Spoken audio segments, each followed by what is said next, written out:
alamin adada khalqihi wa ridha nafsihi wa midada kalimatih. Allahumma sholli ala sayyidina Muhammad wa ba'du. Kembali sama saya Erdi Nasrul dalam program Republika Ngaji.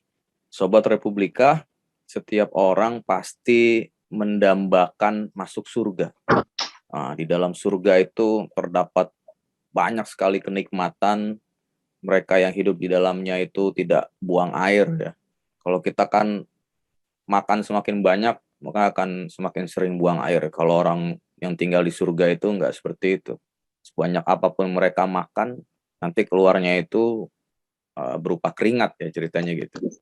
Terus di surga itu ada sungai di dalamnya, begitu nikmat ya.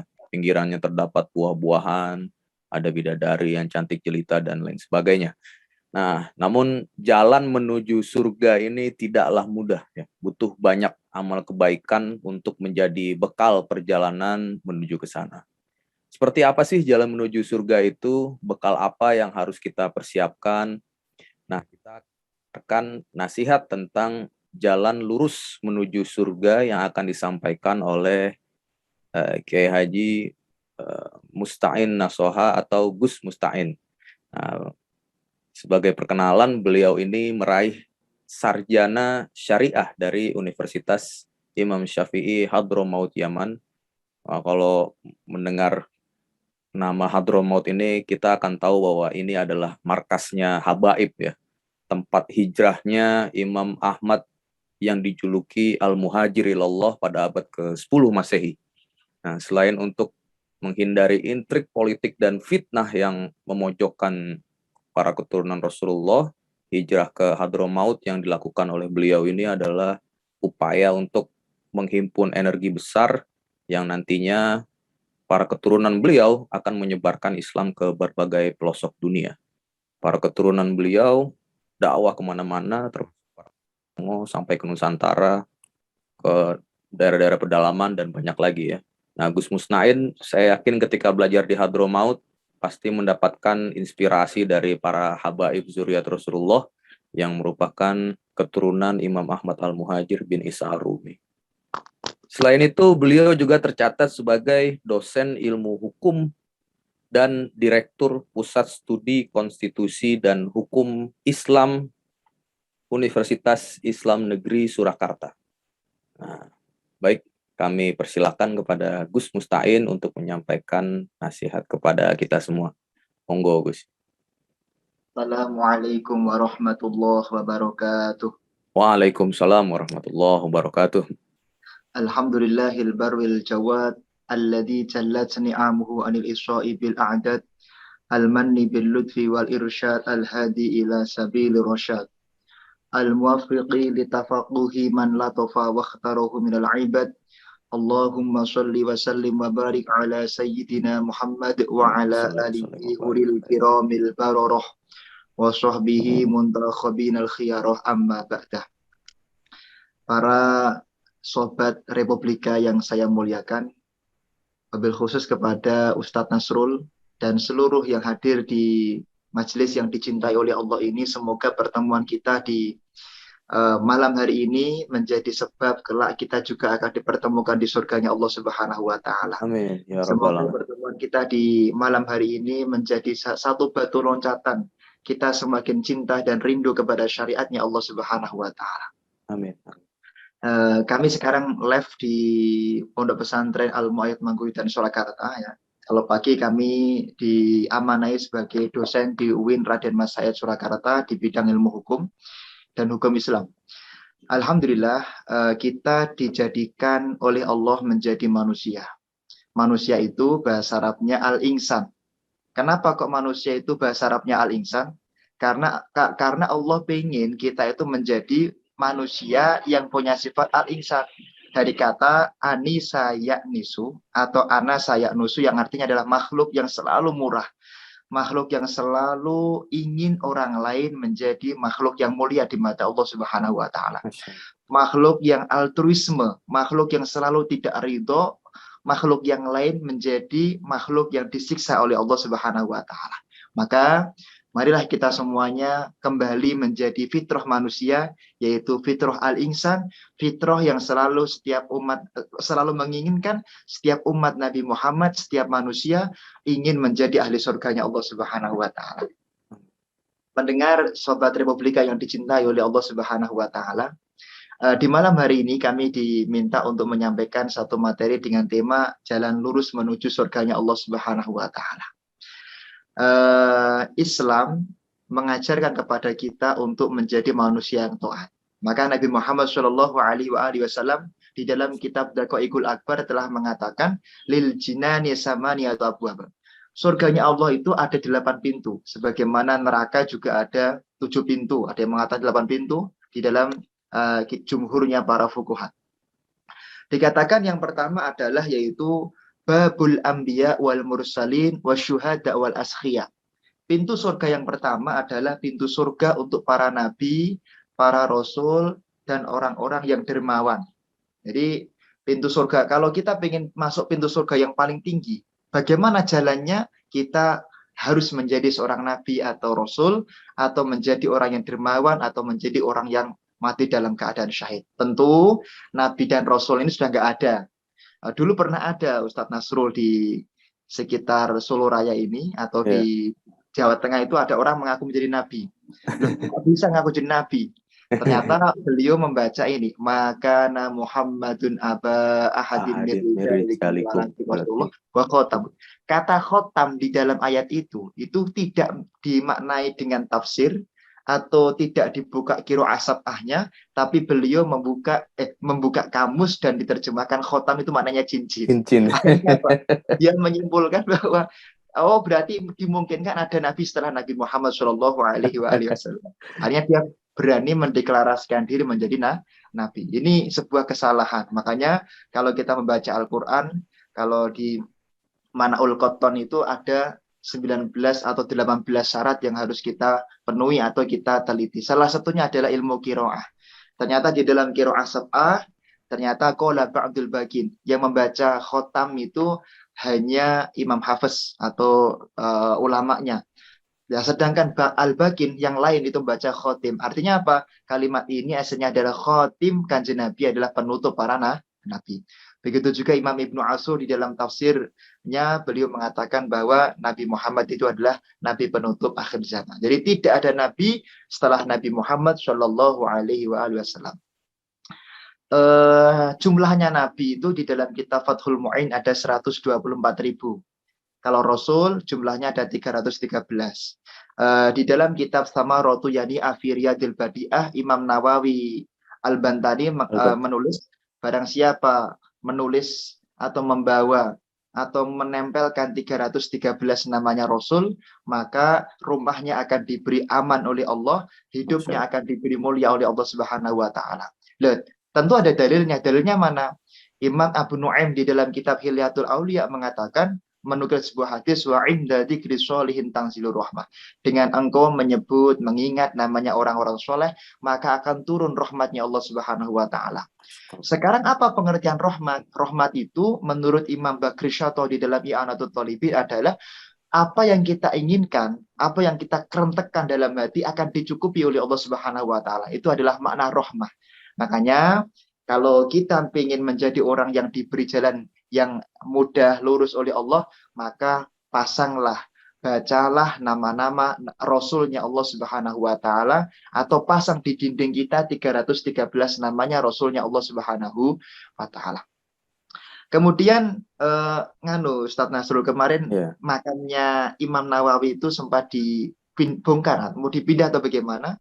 Beberapa bulldozer didatangkan, ternyata mati, dan ternyata setelah dibongkar itu adalah makamnya Imam An-Nawawi. Ratusan tahun telah dimakamkan, jenazahnya diberi utuh oleh Allah Subhanahu wa taala. Itu yang di Mekah. Imam Nawawi yang dimakamkan di Mekah. Imam Nawawi Bantani ya. Baik. Kemudian kalau kita ingin masuk surga ya pintu yang pertama itu dikatakan di dalam kitab tersebut adalah menjadi seorang yang askhiyah, atau ada yang baca askhoya Monggol, yaitu orang yang dermawan. Nah, dermawan di sini itu artinya tidak eman-eman terhadap apa yang kita miliki untuk memberikan kepada yang lain. dan utamakan kedermawanan itu kepada majelis ilmu dan majelis ta'lim. Di dalam fatwa Al-Masyhur, Syekh Abdul Rahman Al-Masyhur itu menulis satu fatwa bahwasanya man tasaddaqa ala alimil faqih, kalau orang sedekah kok mengutamakan majelis taklim, mengutamakan orang alim, mengutamakan dakwah, maka akan dilipat gandakan rezekinya oleh Allah. Ada yang mengatakan sampai 900.000 kali. Ini di dalam fatwa beliau. Artinya apa? Kalau kita ingin menjadi orang yang mulia dan benar-benar dermawan, kedermawanan itu ada tingkatannya. Utamakan kepada majelis ilmu, kemudian yang kedua kepada kedua orang tua, kemudian kepada kerabat dan seterusnya, baru kemudian kepada fakir miskin. Jadi kalau kita ingin menjadi ahli surga, pandang setiap kanan dan kiri kita, kira-kira ada nggak pondok pesantren, majelis taklim, ya, atau mungkin majelis-majelis ilmu yang membutuhkan bantuan. Kalau ada dan kita mampu, bantu semampu kita, seperti itu. Masya Allah. Ini adalah yang keempat. Kalau kita ingin menjadi orang yang masuk surga di pintu pertama adalah menjadi seorang syuhada, orang yang mati syahid. Nah, mati syahid di sini sebagaimana telah disebutkan oleh para ulama, misalnya Imam Ibnu Hajar Al-Haythami di dalam kitab Tuhfatul Muhtaj itu kan ada syahid dunia, ada syahid dunia dan akhirat. Oke lah, kalau syahidnya di medan perang itu sudah pasti masuk surga. Man mata fil ma'rokah walau sakoto min dabatih khoto'a min silahi. Jadi orang yang mati di medan perang, entah matinya itu karena diserang sama musuh atau jatuh dari kudanya atau salah ambil pedang kemudian malah nancap sendiri, itu matinya mati syahid. Jelas itu surga. Tapi ada syahid yang lain. Imam Nawawi menulis di dalam kitab Nihayatuz Zain itu, misalnya orang mati syahid yang lain ya. Man mata fi thalabil ilmi walau ala firasi. Orang yang mati sedangkan dia posisinya menjadi anggota majelis ilmu. Hatinya selalu rindu dengan ilmu, walaupun matinya sedang di kamar tidurnya, maka termasuk orang yang mati syahid. Dan orang seperti inilah yang harus kita tiru. Atau juga man mata stolkon, seorang perempuan yang sabar ketika dia hamil, kemudian ketika melahirkan kok adalah meninggal, maka perempuan ini termasuk mati syahid. Jadi tidak benar ada isu menjadi sumber bolong, itu adalah keliru menurut pendapat para ulama. Ya, dan itu termasuk mati syahid. Siap. Apakah termasuk juga mereka yang terkena taun juga dikatakan syahid? Disebutkan di kalimat berikutnya, man mata silil wabah. Orang yang mati karena terkena wabah penyakit, maka juga termasuk orang yang mati syahid. Man mata buja'ah, orang yang mati dadaan. Ya, sehat-sehat naik mobil tiba-tiba kecelakaan, maka biasanya orang seperti itu termasuk orang mati syahid. Dan ini penting juga. Man mata ishkon, orang yang mati karena menahan rasa cintanya kepada lawan jenis yang dia cintai, karena dia itu takut kemudian melakukan kemaksiatan sebelum menikah. Karena dia tekanan batin, kemudian mati, maka matinya mati syahid. Jadi sengaja tidak pacaran, ini bisa menjadikan orang mati syahid itu. Jangan pacaran. Ini berarti kebanggaan buat kaum jomblo ini berarti, Pak. Makanya saya tuh punya jadwal kajian ulama al-uzam, daftar ulama yang menjomblo sampai meninggal. Semua termasuk Imam Ibnu Taimiyah, Imam Nawawi kan menjomblo sampai meninggal itu. Al-Ghazali juga ya? Al-Ghazali ada pendapat yang mengatakan jomblo, ada yang mengatakan tidak. Jadi khilaf. Karena Imam Zamakhsyari itu ada pendapat yang mengatakan beliau menikah dengan putrinya Imam Ghazali. Jadi itu khilafiyah, itu ada dua versi. Kalau kita melihat Ustadz Nasrul, semangatnya para ulama di dalam belajar ilmu itu ingin mati syahid itu luar biasa. Imam Ibnu Taimiyah punya bapaknya itu di depan kamar mandinya itu selalu membayar orang dengan harga mahal untuk duduk di depan kamar mandinya. Lah, ngapain di depan kamar mandinya? Bapaknya Imam Ibnu Taimiyah karena cinta kepada ilmu, beliau itu setiap masuk kamar mandi menyuruh orang yang duduk di depan kamar mandi ini membaca kitab dengan suara keras, sehingga ketika di dalam kamar mandi beliau tetap mendengarkan ilmu. Ini semangat beliau mendengarkan ilmu. Imam Nawawi mengatakan lam audhu'dhuri mundu sanatan wakil arba'at sanawat. Aku saking mencintai ilmu, ingin meninggal dalam keadaan syahid, sempat pernah lupa tidak menaruh punggungku ke tempat tidur selama 4 tahun. Ada yang mengatakan 2 tahun. Ini makanya mari kita semuanya semangat untuk menjadi ahli ilmu. Minimal saya mengajak kepada sahabat Republika ini, niatkan mulai sekarang sampai mati kita ingin menjadi anggota pengajian Republika atau anggota kajian Republika, kajian ilmiah, kajian hukum dan lain sebagainya. Insya Allah kalau kita meniatkan seperti itu sampai mati kita, kapanpun mati kita, walau ala firosi, walaupun tidak pas ngaji seperti ini, maka mati kita dianggap sebagai syahid oleh Allah Subhanahu wa Ta'ala. Amin, amin. Oleh sekarang, Gus niatkan Mustain, saya menjadi peserta pengajian atau kajian atau diskusi di Republika ini. Seperti Gus Mustain, saya ada pertanyaan terkait dengan meninggal dunia karena terkena wabah penyakit. Ini kan kemarin-kemarin ini banyak ya saudara-saudara kita yang wafat karena terkena pandemi COVID-19 ini. Dan kemudian apakah jenazah mereka yang meninggal karena COVID itu harus dimandikan atau diperlakukan seperti halnya jenazah yang lain gitu, atau langsung dikubur begitu saja?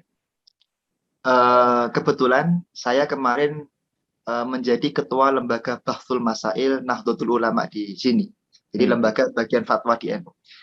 Kami telah mengambil satu keputusan begitu melalui PWNU juga dan PBNU juga. Kalau masih dimungkinkan untuk dimandikan, maka wajib untuk dimandikan. Ini opsi pertama di dalam kitab Majmu' Syarah Muhadzab. Jadi wajib dimandikan, wajib dikafani, wadufina fi maqabiril muslimin, dan wajib dimakamkan di kuburannya orang muslim.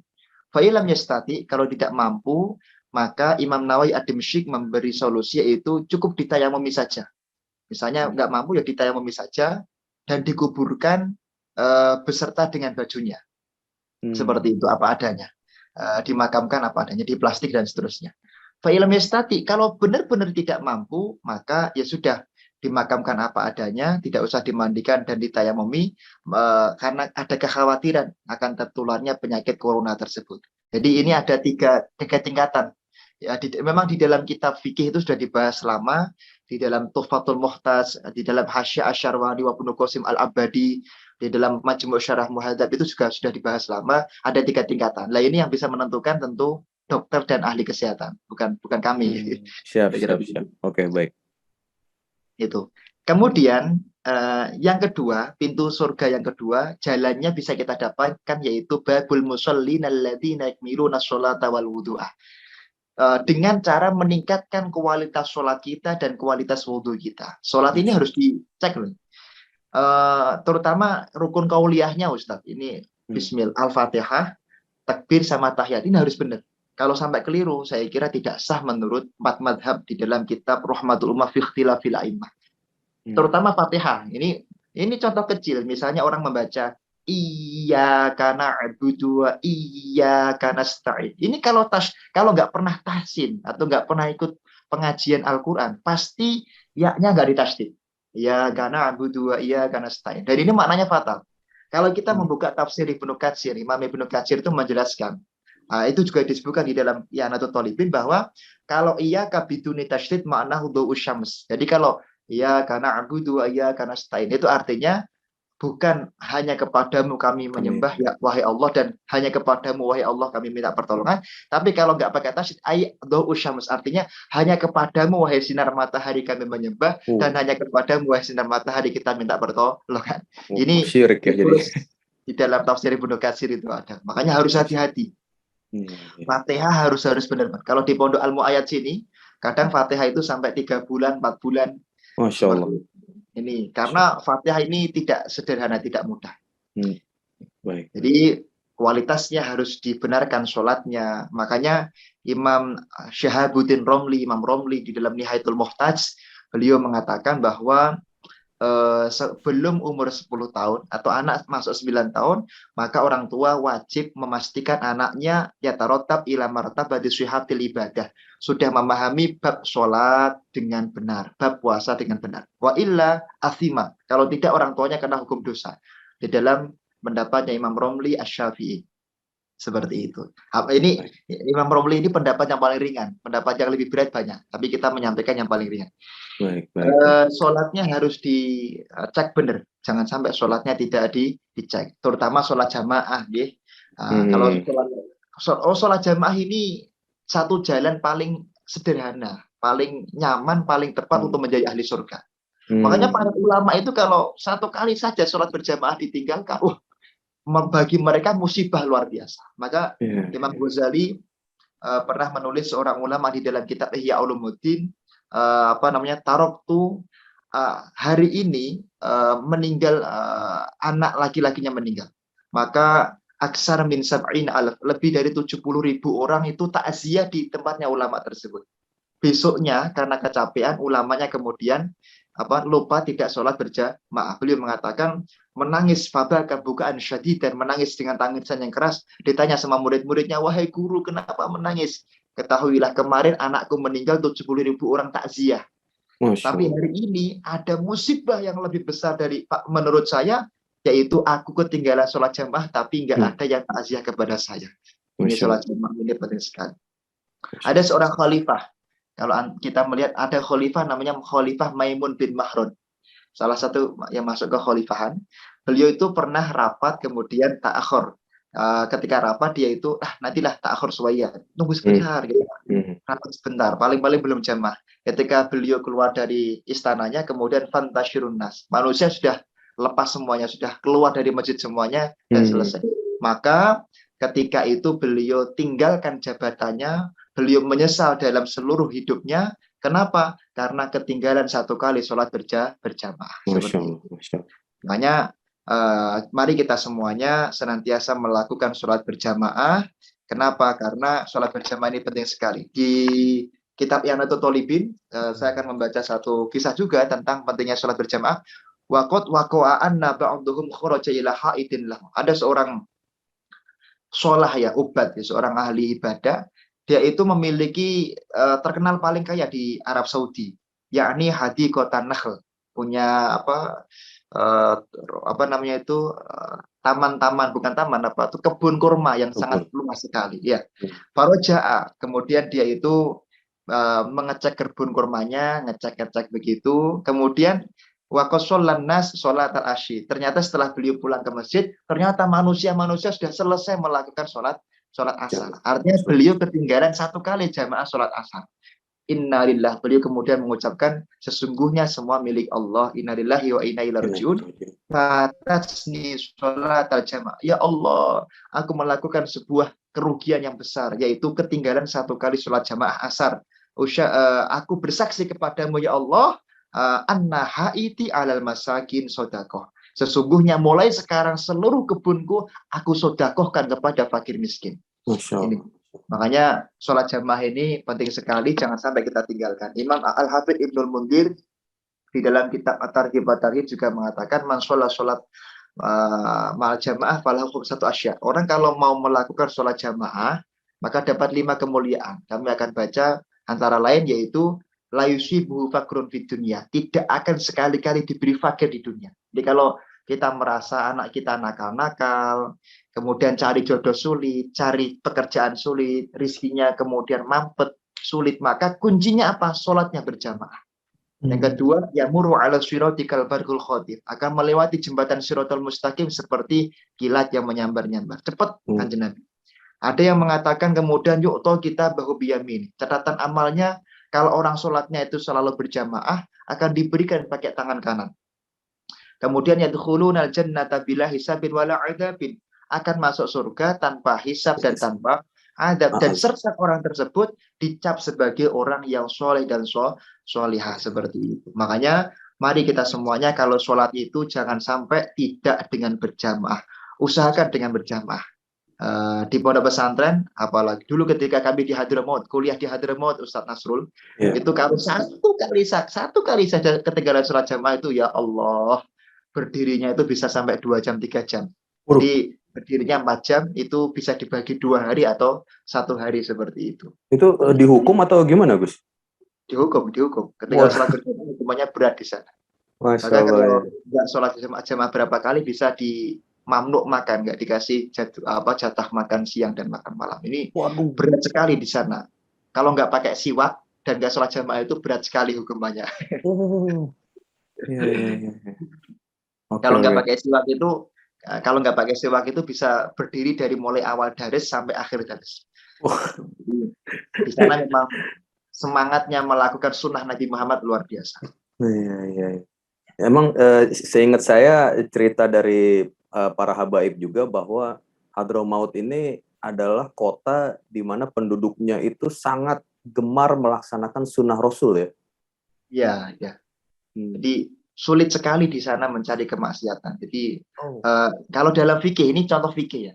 Dalam fikih kan kita melihat perempuan tanpa hajat kan hukumnya haram. Tanpa hajat hukumnya kan haram. Kalau Hmm. ada hajat boleh. Dibagi jadi 7 perincian itu. Pernah teman kita itu tidak sengaja ada akhwat lewat, pakai cadar semua sudah. Itu Hmm. ada akhwat lewat, nggak sengaja lihat itu, langsung ditangkap sama satpam dan polisi desa. Nggak sengaja. Ya Allah. Sebuah kesalahan itu. Iya, iya, Karena iya, di iya. sana sangat ketat sekali menjalankan yaitu syariatnya Allah Subhanahu wa taala. Di Hadramaut ya, di Hadramaut. Hmm. Seperti itu. Baik, baik. Nah, Eh, kemudian yang jalan pintu surga yang kedua, yang jalan kedua adalah wudhunya harus disempurnakan. Wudhunya ini.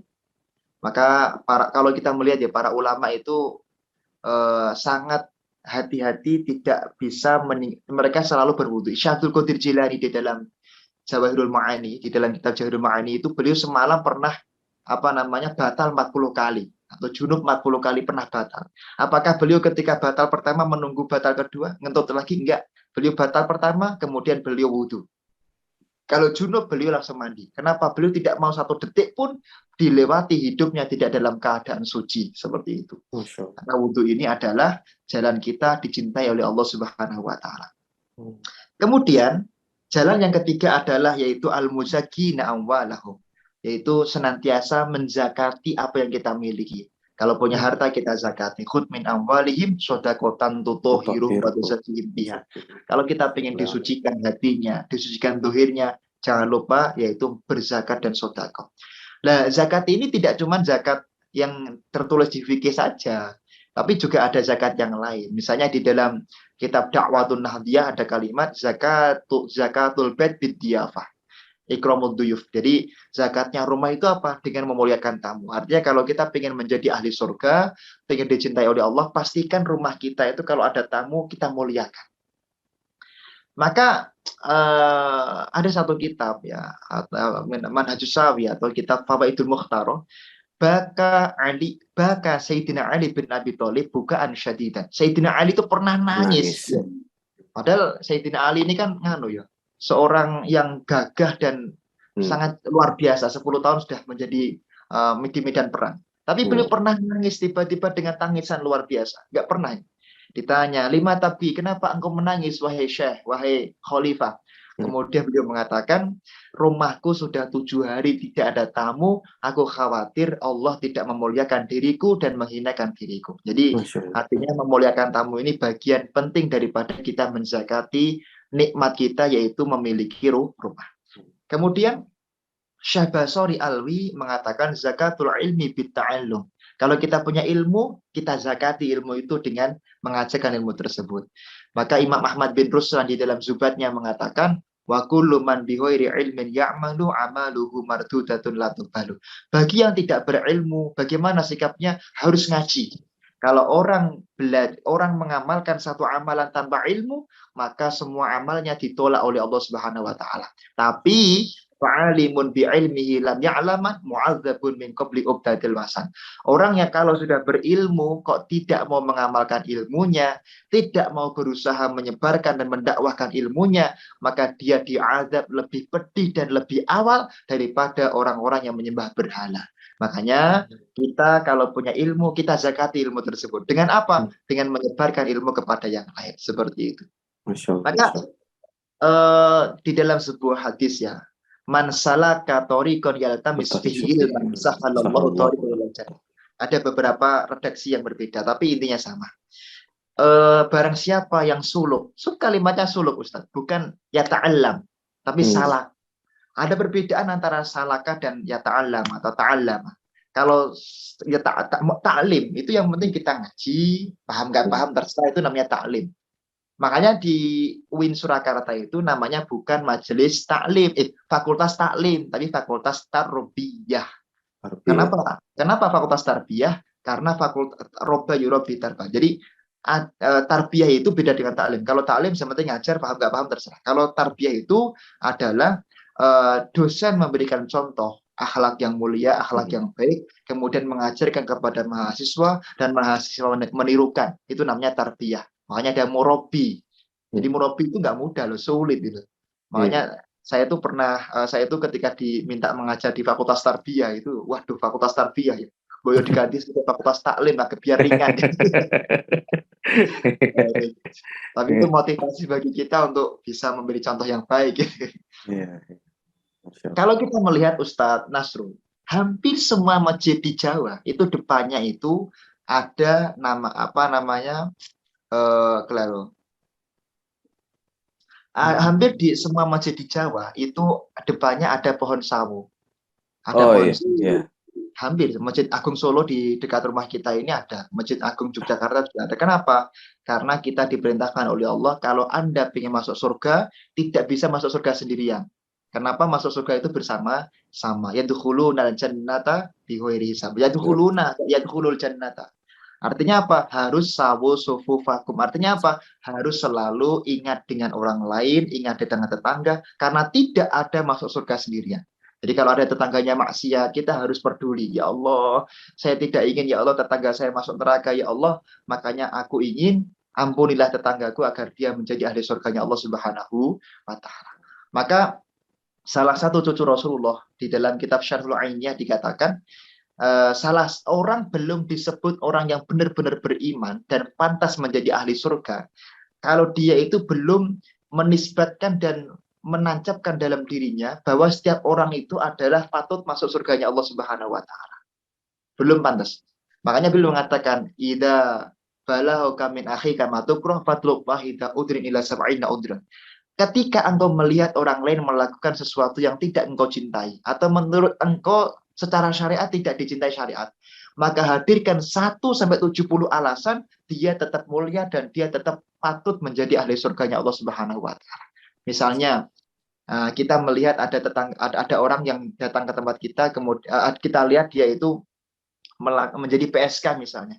Kita nggak boleh, neraka nggak boleh. Ini bukan akhlaknya Rasulullah.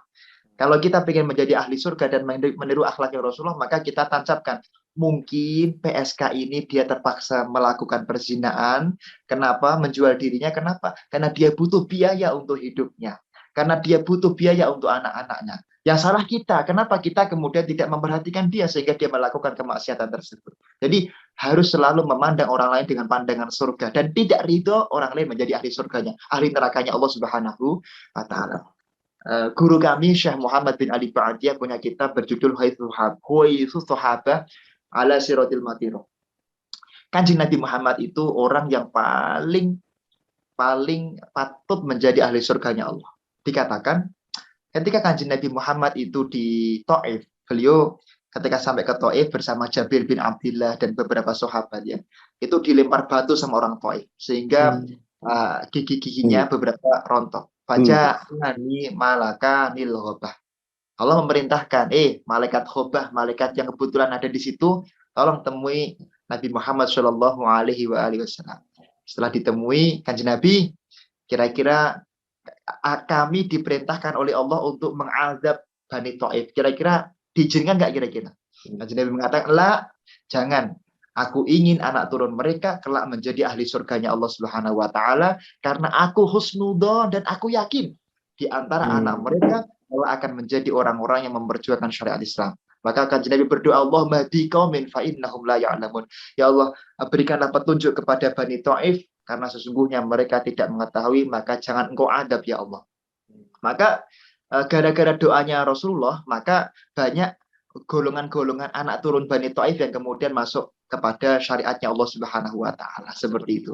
Banyak yang masuk Islam. Tidak cuma Taif, di kisah-kisah seperti ini ada juga di Kanjeng Nabi juga pernah mengalami di beberapa kota. Maka putranya Abu Jahal itu, putrinya Abu Jahal juga menjadi orang terdepan di dalam memperjuangkan syariat Islam. Kemudian As bin Wa'il itu orang yang paling benci dengan Rasulullah. Ternyata punya anak Amr bin As. Itu juga menjadi pejuang dan panglima perang serta gubernur di kota Mesir. Seperti itu. Jadi kita nggak boleh kalau ada orang menghina kita, mencaci kita, merendahkan kita, kemudian kita membalas dengan cacian, itu bukan akhlaknya Nabi Muhammad Shallallahu Alaihi Wasallam.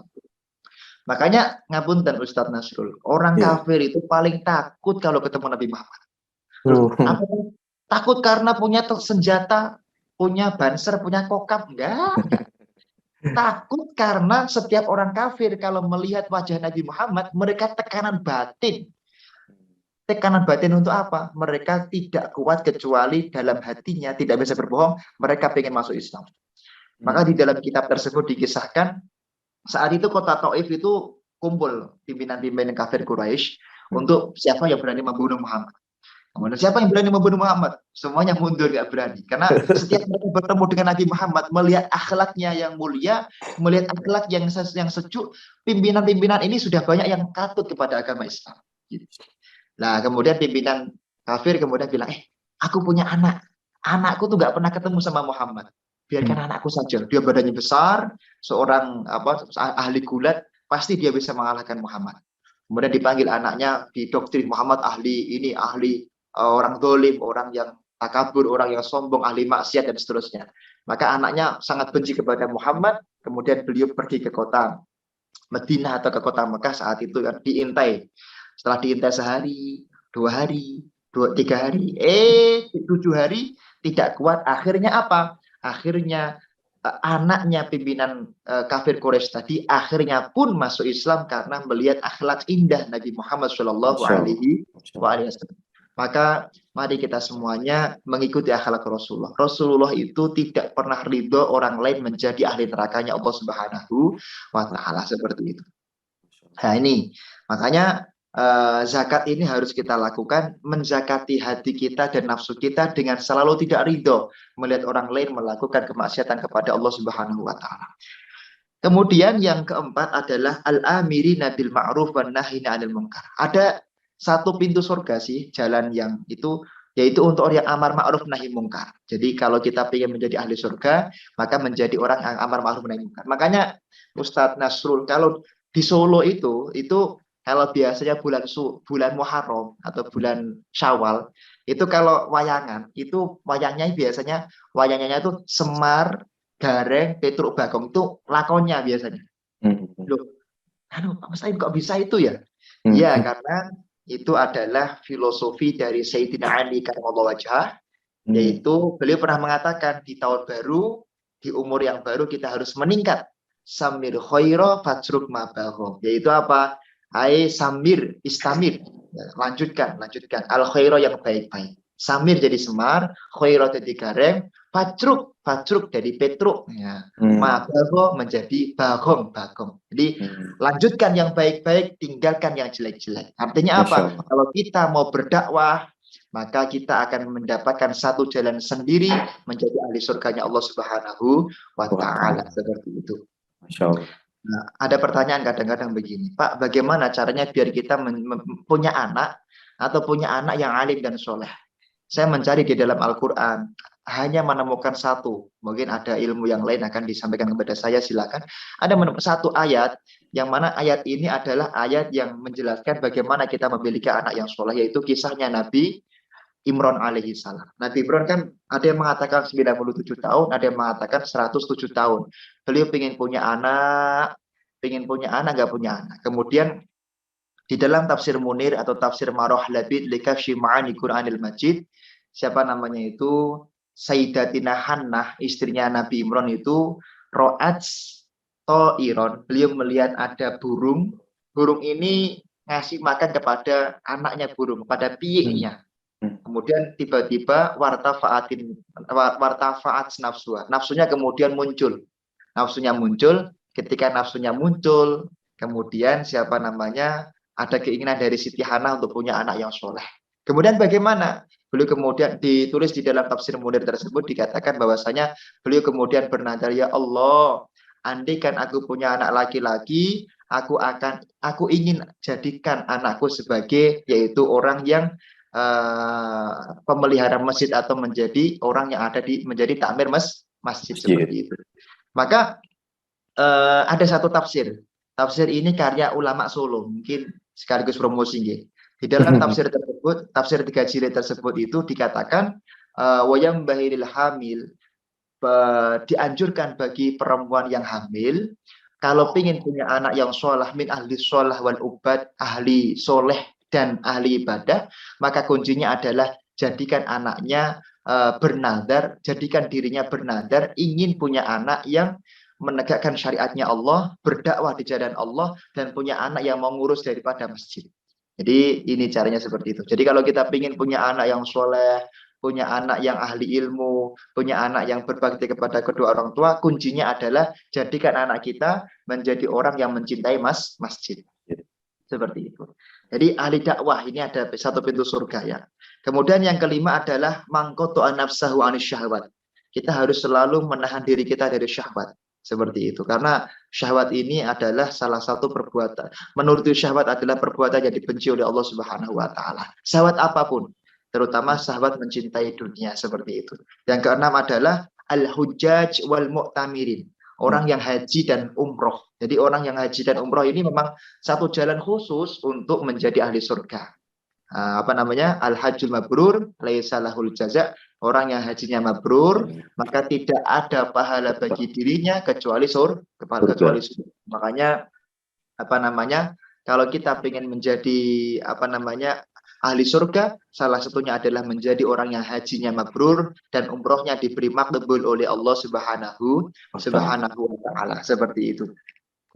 Lah, bagi yang belum bisa haji dan belum bisa umroh, Imam Hanafi itu menulis, jadi man qala qabla naumihi, barang siapa sebelum tidurnya kemudian dia itu membaca subhanallah walhamdulillah wala ilaha illallah wallahu akbar wala haula wala quwwata illa billahil aliyil azim, maka orang yang istiqomah membaca itu, maka dia mendapatkan pahala besar seperti pahalanya orang haji dan umroh. Ini ada di dalam kitab tafsir Al-Hanafi.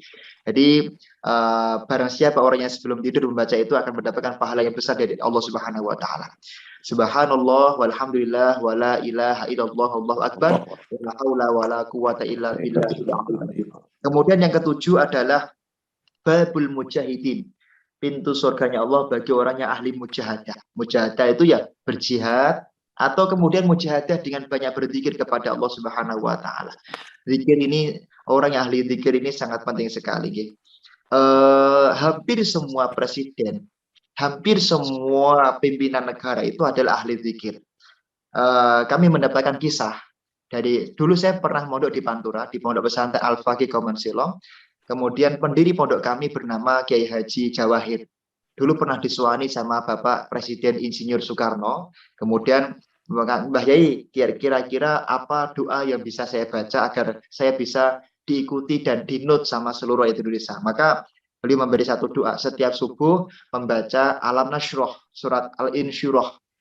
Dibaca 7 kali atau 11 kali, kemudian diusapkan. Jadi tangan disebulkan ke tangan, maka kemudian orang-orang akan taat atau mengikuti. Artinya ahli mujahadah.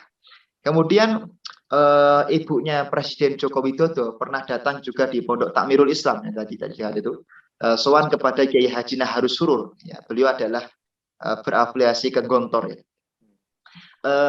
Ngapunten Kiai, saya ingin diberi satu doa yang kira-kira doa itu ringan tapi bisa saya amalkan sehingga saya diberi kemuliaan oleh Allah Subhanahu wa taala. Ya Kiai itu kalau ngasih doa ya yang bijaksana. Yang masuk sekelas orang bukan ulama atau orang biasa, orang awam masuk dikasih kamu baca setiap hari 30 juz ya enggak pas. Ya sudahlah. Orang kampung itu apanya Al-Ikhlas ya wes. Bu Noto, ibunya Pak Jokowi setiap hari baca Al-Ikhlas 100 kali. 100. Kemarin sebelum meninggal dunia, pas itu nganu Ustaz Nasrul. Mbah Lik saya Kiai Haji Dianafi itu sempat bertanya kepada Bu Noto, apa benar Bu Noto ini masih istiqomah membaca itu? Saya istiqomah semenjak dulu masih muda sampai sekarang, sampai meninggal dunia itu istiqomah membaca Al-Ikhlas setiap hari 100 kali sama Al-Fatihah setiap hari 100 kali. Ini ijazah dari Kiai Haji Naharus Surur, yaitu pendiri Pondok Pesantren Takmirul Islam yang sistemnya sistem gontor itu. Ya yang ringan-ringan saja. Kalau kita ngasih ijazah ya ringan-ringan. Ada orang datang ke kita, ngapunten Pak Kiai, minta dikasih doa yang biar saya bisa dapat rezeki banyak. Oh, setiap hari baca Al-Waqiah 100 kali, ya mumet jamaahnya. Ya, yang kira-kira ringan-ringan lah. Kamu hafalnya Al-Fatihah, ya Al-Fatihah saja. Al-Ikhlas saja. Semuanya kan, Al-Quran itu kan mulia. Al-Quran itu kan semuanya memiliki fadilah.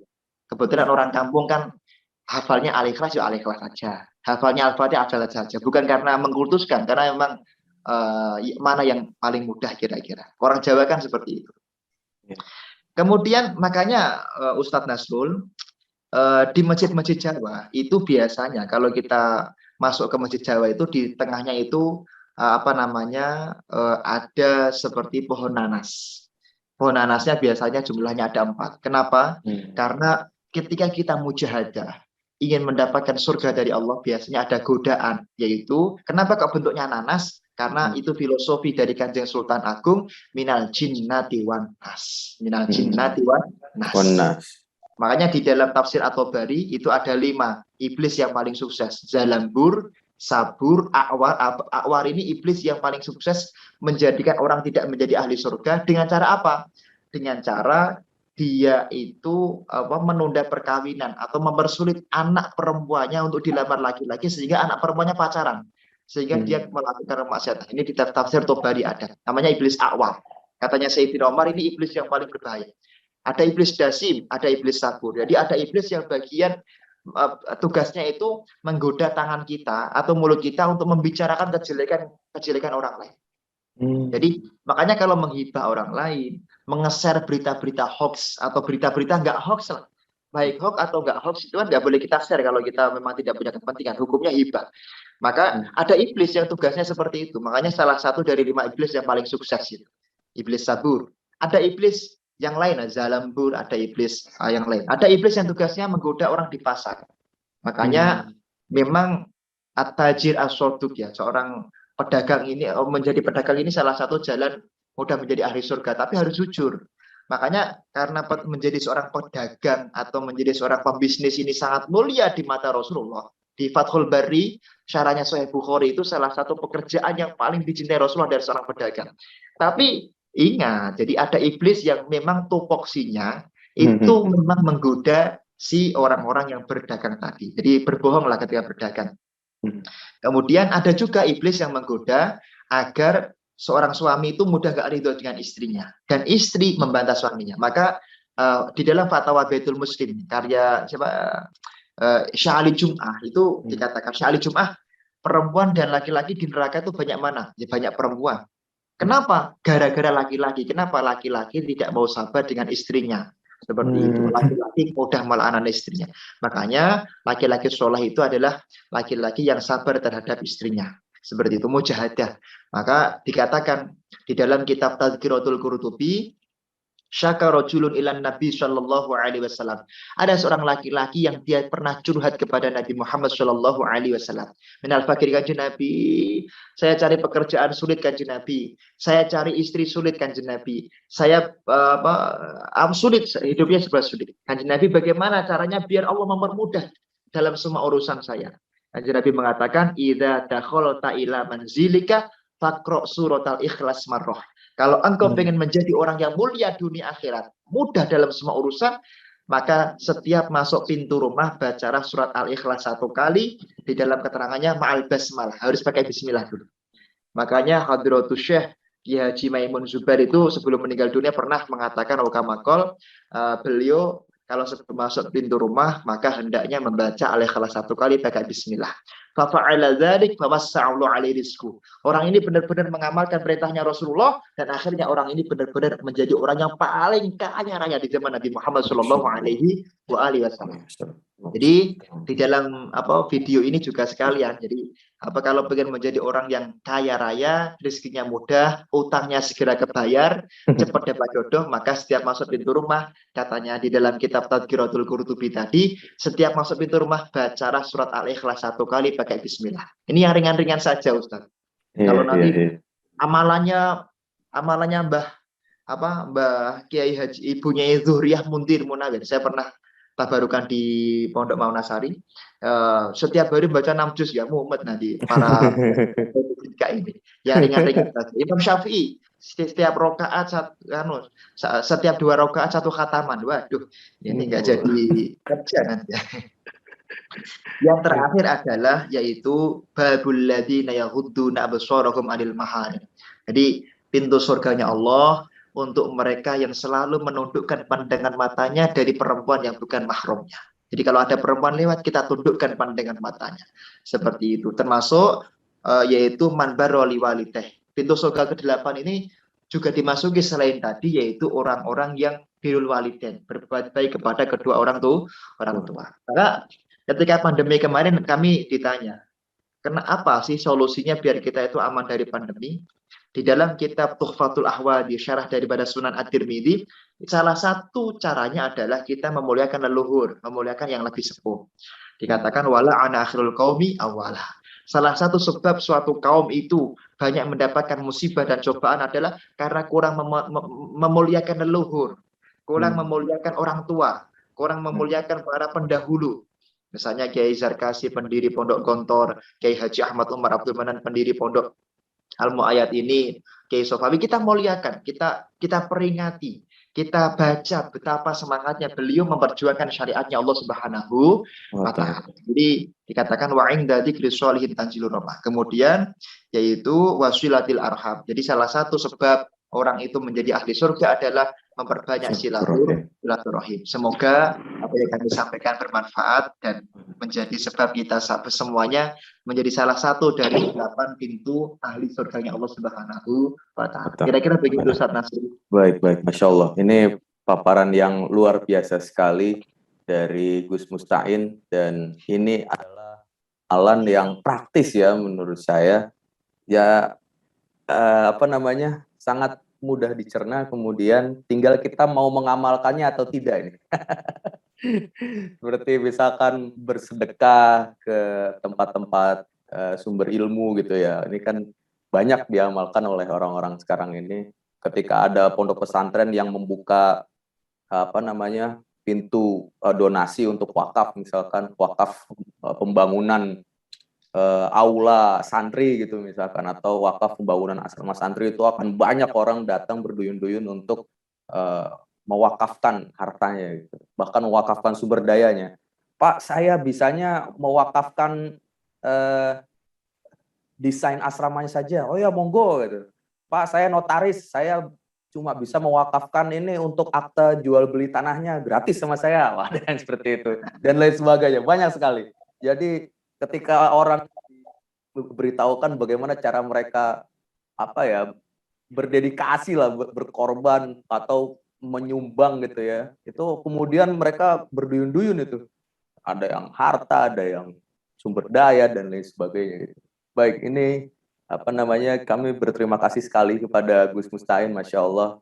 Semoga Allah memanjangkan umur antum, melimpahkan rizki, Allah meridhoi antum, keluarga ya, dan kita semuanya. Terima kasih banyak Gus Musta'in ya atas paparannya. Ya, mari bersama-sama para sobat Republika semuanya kita amalkan ya apa yang sudah beliau sampaikan tadi, dan semoga nanti di pertemuan berikutnya bisa berjumpa lagi bersama antum ini Gus Musta'in. Dan mari kita akhiri pertemuan kita dengan membaca doa kafaratul majlis. Subhanakallahumma wa bihamdika asyhadu an la ilaha illa anta astaghfiruka wa atubu ilaik. Terima kasih sekali lagi. Assalamualaikum warahmatullahi wabarakatuh. Waalaikumsalam warahmatullahi wabarakatuh. Pandemi memberi dampak pada banyak pihak. Kita tidak lagi bisa beraktivitas normal seperti hari-hari yang lalu. Mobilitas kita harus dibatasi. Interaksi antar kita pun harus dilakukan dengan tetap menjaga jarak. Kehidupan ekonomi pun melambat. Bahkan, tak sedikit di antara kita yang kegiatan ekonominya benar-benar berhenti.